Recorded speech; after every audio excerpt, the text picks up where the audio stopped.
You are listening to the Keep the Weight Off podcast with Dr. Angela, episode number 38. Welcome to the Keep the Weight Off podcast, where we bust all the dieting myths and discover not just how to lose weight, but more importantly, how to keep it off. We go way beyond the food, and we use science and psychology to give you strategies that work. And now your host, Dr. Angela Zechmann.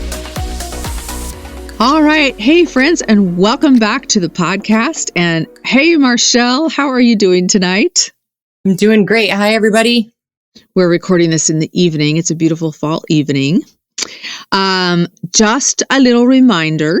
I want everybody to, if you haven't already done it, please help us get the word out about this podcast and about what we're talking about by going to iTunes and giving us a rating and writing a review. Because the more ratings and reviews we have, the more likely it is that the algorithms on these podcasts are going to help people find us, and the more people will be able to listen and get this awesome advice. So never underestimate the power of your honest review. And I want to let you know in advance, we really appreciate it. And if you've already done it, I will thank you now. We really appreciate it. Okay, so guess what, everyone? It's that time of year again, and I call it sugar season. So it's sugar season. So it starts with fall and all the pumpkin spice lattes, and I don't know what else there's so much marketing for fall. And then it's Halloween, and then, during Halloween, up until last year, we were like passing sugar out to children, right? And then there's what's next? Thanksgiving, and then Christmas. And then, is there anything between Christmas and Valentine's Day? I can't think of anything. I feel like there's something sugary between Christmas and Valentine's Day, but I can't think of it. I just think Valentine's Day is next. Yeah. And then I was going to say then next is Easter, but you forget about the Irish holiday. Oh, yeah. Hey, that's beer drinking. St. Patrick's Day. Well, except when I was growing up, they always had these shamrock shakes at McDonald's. So there's that. And then there's Easter and all of the peeps and all of that stuff. And it's just like, it's like months and months and months and months on end of constant sugar marketing to all of us. I'm not sure what's worse. And when it comes to like going into the grocery stores, I'm not sure if Halloween is the worst or if Easter is the worst. I almost think that Easter is where it's really, really dangerous to go to like Fred Meyer for me. Yeah. Like walls of candy. Yeah. So glittery, and it looks so pretty in all the beautiful packages. And yeah, so I remember growing up. I mean, I don't know, the sugar holidays are really, really hard for me. Even still. It is. Oh, it's really hard for me too. And for those of you who don't know what Fred Meyer is, it's one of the Kroger chains that's here in the Pacific Northwest where we are. So I think they're called different. They have different names depending on what part of the country you live in. But here it's Fred Meyer. So that's what she's talking about, is the Kroger chains. I think for me, it's Christmas that like there's just so much stuff. And, people are always giving each other gifts. And there's always all of the holiday cookie baking parties, and it's sugar season. It just is. So we just have temptations everywhere. We have lots and lots of social cues to indulge. And, I want us to be thinking ahead always. So I want to talk about what we can do to protect ourselves from the sugar binges that are so common during this season. It lasts like 7 or 8 months, right? And the other thing about this, I just thought of this, Marshall. In the Northern Hemisphere, at least, it's the time when, there's a lot more darkness. I was just thinking that. You just took the words right out of my mouth. It's like that time when people are kind of sad. We want Mm-hmm. comfort foods. Mm-hmm. Yeah, that's when they really get us, huh? They just do it. Yes, they do it. So here's what I want you to understand. The food giants love this season. Their marketing attempts are bold and obvious. So as Marchelle and I were saying, you just walk into any grocery store, and as soon as late August, they're already marketing for Halloween. And some they're marketing for Halloween right after July 4th. It's crazy. And, when we're recording this, it's October. I've already seen, for weeks, I've already seen Christmas stuff out at places. So the marketers are out there always getting us to think ahead. Truth be told, it's not even Halloween yet, and Christmas is already out there. I saw eggnog at Costco the other day. Can you believe that? Eggnog. I saw it too. I saw it at Walmart the other day. I was actually laughing about it. I'm like, what on earth? Eggnog is for December. What's going on?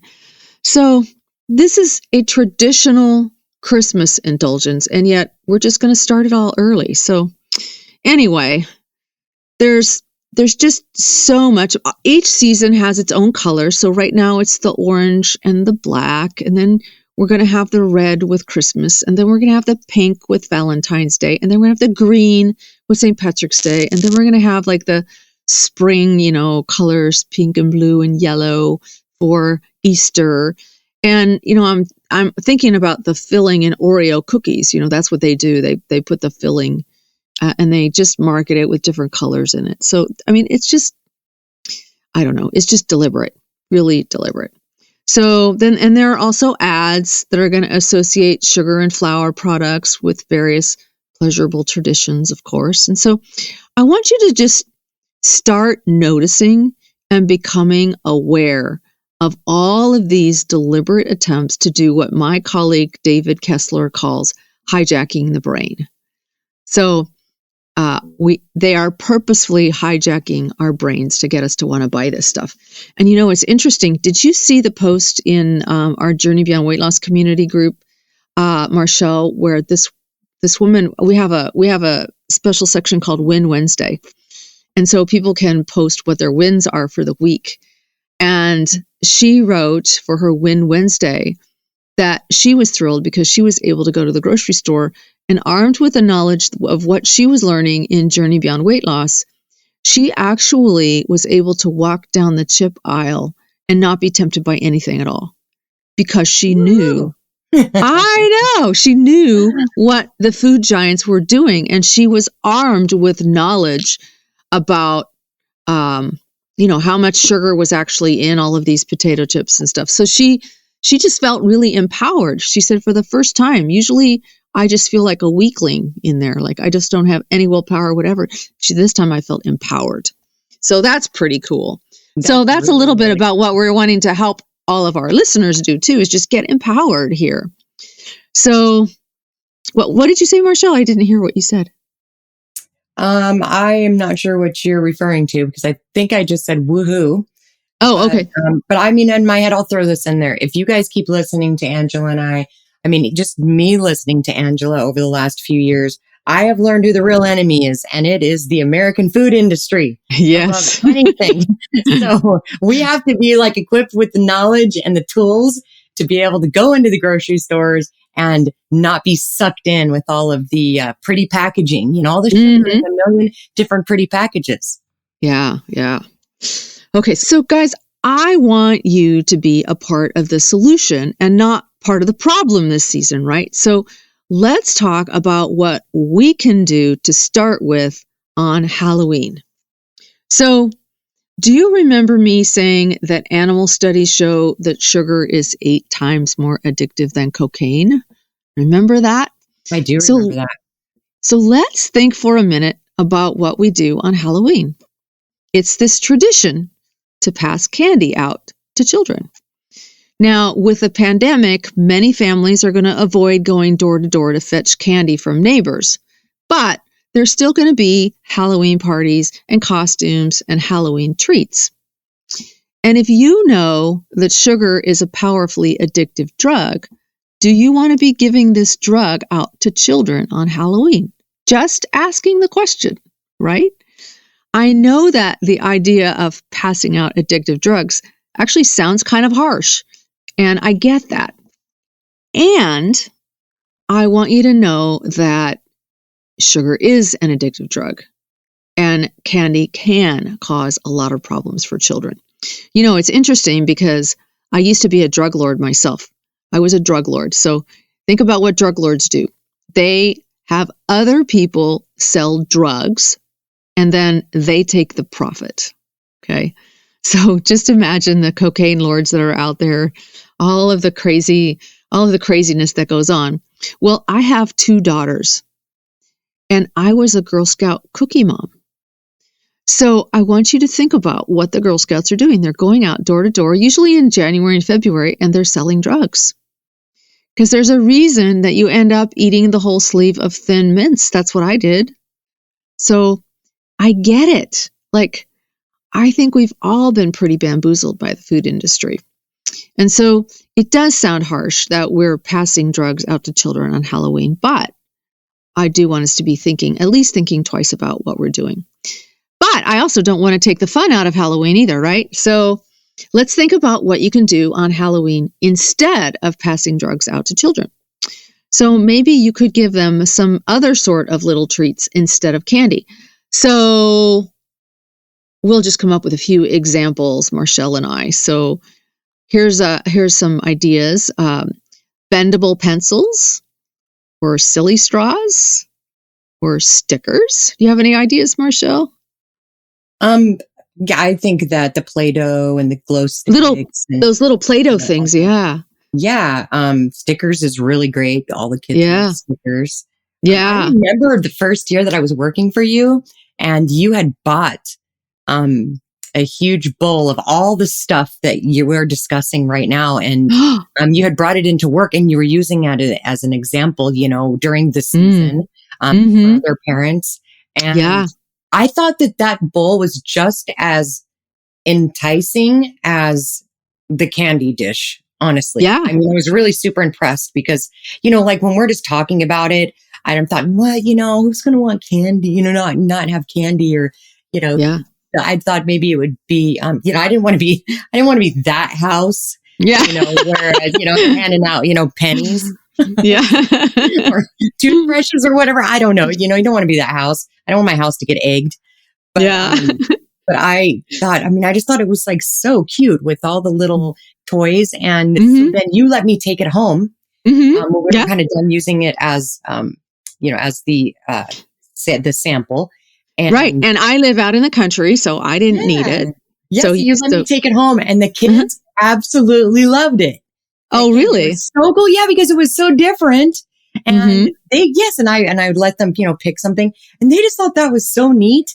So, so then we just started doing that every year, and it really, really goes over well. And honestly, it is just so much better than, I know they're still out getting candy because not everybody's on board with this, but we can just do our part, to bring some awareness to it and make sure that, that we're not giving out the candy anymore now that we have the knowledge. Right. Well, and it's all about the art of the display too, Yeah. So you put all of these colorful little toys in a big glass bowl, and it's really cool. So, there is a project called the Teal Pumpkin Project, and this is sponsored by a group called FAIR, which is an organization that advocates for children with food allergies. So I think it's Food Allergy Research and Education or something. That's what FAIR stands for. We're going to put a direct link to their website up in the show notes. And they have a big, long list of non-food treats that you can make available to children who may be coming by your home on Halloween. And the idea with FAIR is that, kids with food allergies, they can't really just go get candy. Like they have to, they might be allergic to peanuts or something. And so they would have a horrible reaction. So the idea is to be inclusive and to have other options for children. So if you do have non-food, non-candy options, you can download a purple pumpkin and print it out and stick it on your door or your window. And that way, kids and parents know that there are safe non-food treats available. So that is one thing you can do. I think that is such a cool idea. I love that. Yeah. So here's why you can feel good about letting go of these sugary treats. Okay.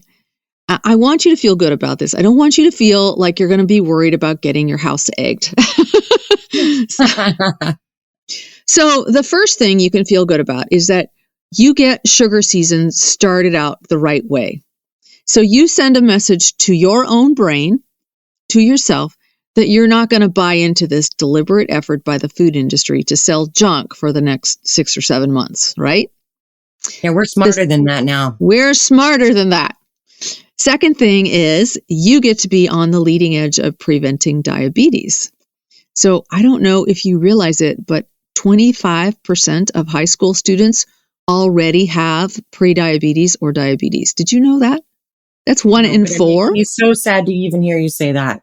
Yeah, I'm diagnosing diabetes in younger and younger people all the time. It's crazy. 13% of our children have non-alcoholic fatty liver disease, or NAFLD for short. Non-alcoholic fatty liver disease. This is the same disease that alcoholics get after years of drinking, but our kids are getting it from all the fructose that's in our foods and beverages. And fructose and alcohol are metabolized exactly the same way in the liver. And so it's like decades of drinking, the damage that's being done to our children's livers. So another good reason not to be passing out sugary drug-like treats on Halloween. Third is you get to make sure that your house is not filled with temptations. So I can't tell you how many times our patients have told us that they bought these Halloween treats, usually one of the great big packages from Costco, right? And then they ended up eating it all themselves long before Halloween ever got here. And this is what the marketers want us to do. That is so my story in the past. Mine and Rich's story. We have always had to buy. It's always on sale, like a few weeks before, any of these holidays, mostly Halloween, but just through all the holidays. Yeah. And we buy the on sale box and then we end up eating it. And then we have to make like a mad dash down to the grocery store and buy another bag because, we were just too weak. I mean, it's a problem. Yeah, it is a problem. So sometimes I think the addiction center in our brains just tells us this story. Oh yeah, you can go ahead and get it now. And it'll just be there ready for the Halloween, and knowing full well that you are going to get into it well before the kids ever get there. So it's just a good idea to just don't buy into all of that. Now, I do want to say that one of my friends, whom I respect greatly, said that she did not want to give out a bunch of junk that was made in China that would just end up in a landfill. So she's like, no, I'm not going to go to the dollar store and buy all of this stuff. And I get that. I really do. So I would say try to find things that are not going to end up in landfills without being thoroughly used first, at least. Okay. So like some of these silly straws or whatever, these kids will use them for months and months and months, or even like bubbles and stuff. Like those are fun things. Play-Doh kids can use over and over again. So see what you can do to find things that aren't going to end up in landfills, at least not without having a lot of use first. Does that make sense, Marchelle? Yeah, I think that's a super great idea. When you had first told me that too, I'm just thinking back on that first year because, now I've done this for a few years, so it's not really fresh for me. But I just think back to like that very first year of just finding out, hey, I shouldn't be doing this, passing out the candy and really fighting with like my inner self. Like, wait, what is Halloween without passing out candy? I can't do that, house. And then, and then you showing me the bowl and all that. And I did think that at first. I'm like, I'm not going to go buy a bunch of crap at the dollar store, that's just going to get thrown in the garbage. But then, I started rethinking all that. And like I said, okay, so the stickers were a hit. I don't know why they were a hit. They were the hit. And stickers, they're made out of paper and, they're mostly biodegradable. So, if you want to hand out stickers, to me, that's what I'm going to do this year. We're going to get stickers. But there's other things too, but I just feel like, you don't have to buy the plasticky crap, that is going to end up in a landfill. You can buy other things. Play-Doh, Play-Doh is a good one. Yeah. But I just remember like having to switch over from doing the traditional thing that I've always known and come to love because it was my favorite time of the year when I got to go get free candy door to door. Everybody knows me. Everyone knows what a candy addict I've been since I was a child. And, and so it was a big change for me. But now that, my husband and I are a lot more aware and we practiced it for a few years. Now it's just normal and it's fun still.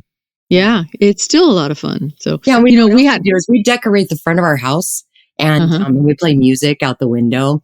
And so we put lights, we have like some strobe lights and stuff. So we just make it fun. To come, and then we give out the stickers and and it's just really enjoyable and I don't guilt free. And then I don't end up with a bunch of extra candy that I tell myself I'm not going to eat, but I really am. Right. Exactly. You're reading my mind. We had a neighbor when my kids were little, he would hand out dollar bills, which was a big deal back then because this is like the late 80s, early 90s, and $1 could buy a lot more. That's very cool. Yeah. So that's an option too, is they might just like the moolah. And that's not going to end up in a landfill. So there you go. Oh, dang, right. There you go. Problem solved. All right. Well, here's another thing to consider. Many people have a Halloween pumpkin carving tradition, which is, this is a really fun and actually really healthy tradition because you can actually take the pumpkin seeds and roast them. And that's a delicious, very nutritious snack, right? You can take the pumpkin out and try not to make sugary treats with the pumpkin, but you can do some nice things with the pumpkin. Some people have a Halloween cookie baking tradition. So I'm wondering if, what if you were to replace the cookie baking tradition with some other craft? So painting rocks or making Halloween bows or jewelry. There are lots and lots of ideas of what kinds of things that you can do to what we're really wanting here is connection with our kids or grandkids, a time to play and to do fun things together. So it is possible to do all of this without risking our health and setting our kids up to be diabetic as they get older. So really, it is possible. So, and we do have lots of grandparents in our world who, they'll sit down and they'll paint rocks with their grandkids, and it's fun. They love it. So, do you have any other ideas, Marchelle, for what people can do? No, I think you covered everything. I can't wait to hear some of the stories from anyone who's listening to this about their first Halloween without passing out the big candy. And it's just as fun. So so it's us against them, you guys.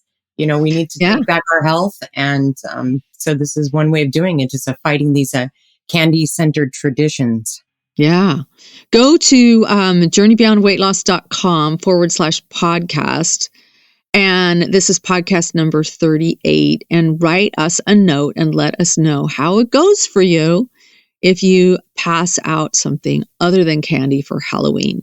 Yeah, I want to get ideas. Yeah. Yeah, exactly. Some ideas so we can pass it around. Exactly. Awesome. All right, guys, let's go out there and have fun on Halloween. It's coming up very quickly, and we'll see you all next week. Take care, everyone. All right. Happy Halloween, everybody. Stay safe. Happy Halloween. Bye-bye. Hey, if you really want to lose weight and keep it off for good, your next step is to sign up for Dr. Angela's free weight loss course, where you're going to learn everything you need to get started on your weight loss journey the right way. Just head over to journeybeyondweightloss.com/free course to sign up. Also, it would be awesome if you could take a few moments and write a review on iTunes. Thanks, and we'll see you in Journey Beyond Weight Loss.